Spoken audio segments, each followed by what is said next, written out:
Hi, my name is Margaret Martin. Today on Meal Your Guide, we're going to be talking on a topic that's especially close to my heart, and that's movements that increase your risk for spinal fractures, or also referred to as compression fractures. Many of my clients come to see me with advice from other trainers or advice they got from books, and they're doing things that they think is sound and things that they think are the right things for them, and they are trying their very best. But unfortunately, there's a lot of movements that they do that might be good for general public, but not for individuals with low bone density or osteoporosis. And so hopefully by the end of this tutorial, you'll have a good understanding of what movements, be it in yoga or Pilates or just exercises or movements around the house that you may be doing, that you should consider modifying. So in this tutorial, we're going to look at why the spine is more at risk than other bones in the body. And this would be a good time to review, if you haven't yet done, the tutorial on understanding bone. Here, looking at the spinal column, we have on the left normal curves in our spine. We have a normal inward curve in our lumbar spine or our low back, which is referred to as a lordosis. A normal inward curve in our upper spine, which is the cervical lordosis, which is at our neck, and we have a normal small outer curve in our upper back. Now, these look really pronounced on the photo here, but if you look at somebody with good alignment, you'll just see a nice shape to the spine. Looking closely at the vertebral body, we know, and as we had talked about in previous tutorial, that it is composed of a hard outer coating referred to as cortical bone, which surrounds the trabecular bone on the inside, a softer bone, which is also referred to as cancellous or spongy bone. Back in the 80s, we weren't sure whether flexion or extension exercises were a safe thing to give to women with osteoporosis or with people with back pain in general. And so, fortunately, there were physicians who were studying this.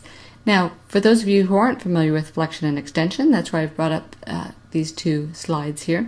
These photographs here on the left showing extension exercise and on the right showing a flexion exercise. Back in 1984, Dr. Snacki did a study on postmenopausal osteoporotic women looking at the effects of flexion exercises versus extension exercises. The mean age or the average age for these ladies in the study were 49 to 60 years of age. She had 4 groups, and in these exercise groups, one group did extension exercises, one group did flexion, the other group did a combination of flexion and extension exercises, and the last group did no exercise at all.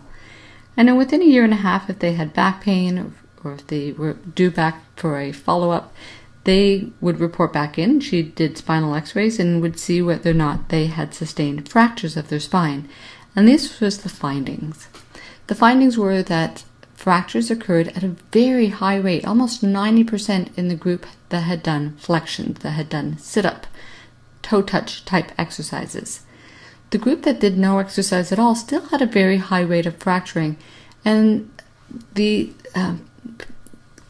thought behind that is that, for a lot of things that we do in life, a lot of common activities such as picking up laundry, reaching forward, coughing, sneezing, there's a lot of flexion that occurs. So unless we counteract that with some extension, as you see in the third group where they did some extension and some flexion, as you start to introduce extension movements into the spine or into your life, you start reducing your rate of fracturing. The fourth group that did just extension exercises had a very low rate of fracturing, 16% in comparison to 89%. It was very substantial. Looking more closely at what happens with flexion exercises and flexion motion, here we see the image of the spine, and it's actually a beautiful image where you can see more closely that the actual trabeculae or the cross bridges within the vertebral body. And when we do a lot of flexion motions of the spine, as well as side flexion and extremes of rotation, but for today's tutorial we'll just talk about flexion, those motions have been implicated with high forces, and the trabeculae that are weakened in osteoporotic bone just can't withstand those forces. So as a result, they start to fracture. And as you see in this vertebral body up here, you start seeing larger pits where you actually have fracturing occurring of the trabeculae, so much so that you actually see holes or spaces that would be filled with marrow. On the lower vertebrae, you actually see the loss of height of the vertebrae. And what's happened here is that there's been so many forces that the disc is starting to actually push through the vertebrae. And the vertebrae itself is actually quite a bit shorter in stature than the vertebrae above and below it, and that it has just compressed in on itself. And so if we look at stopping the stoop and stopping the progression of this forward flexing of the spine that happens with continual wedge fracturing, like we see on the right, we need to do this at a stage, ideally, where someone hasn't yet fractured, where they're still holding their ear over their shoulder and their shoulder over their hip in nice alignment.